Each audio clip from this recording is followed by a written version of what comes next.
Ryan Haller, CrossFit Recreate, Coaches Development, lesson number 3.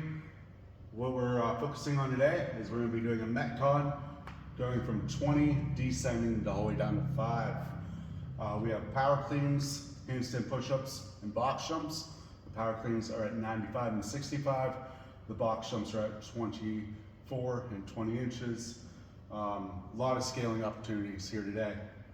The stimulus is between 7 and 10 minutes, and that is moving pretty pacey. When I'm looking at it, I am having a 10-minute cap to make sure that the athletes get that intention. 7 minutes on the lower side, some might be able to hit that 6-minute timer. When we're looking at who we are pertaining to, 80% of my clients are intermediate, meaning they could probably do this to some capacity. Whether we change volume or movement depends on them. 1% being advanced, so we might have, out of 100 clients, 2, 3 of our clients will do this to the standard and get the intent out of it.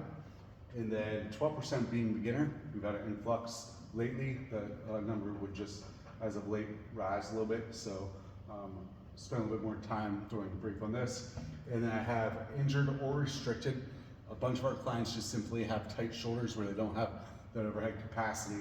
So I have a bunch of handstand push-up variations I'm going to offer today.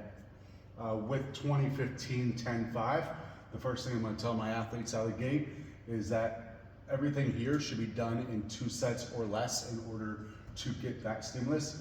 These power cleans should be touch and go.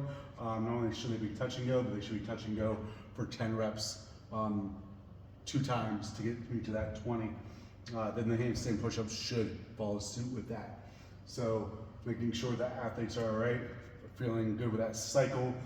We could move that to maybe a dumbbell clean, alternating dumbbell clean, but ideally we're sticking with the barbell there. The handstand push-ups is a big modification today. As I mentioned earlier, a lot of our clients can't go overhead to the capacity that we want them to. So working from easiest to hardest, I'm actually going to give them hand release push-ups, just get some scapula retraction in them. From there, I'll have them pike off of a box. If they can show control over their head with dumbbells, I'll have them do some dumbbell push press instead at a moderate weight. And then maybe put some an ab mat underneath their head and volumize it a little bit.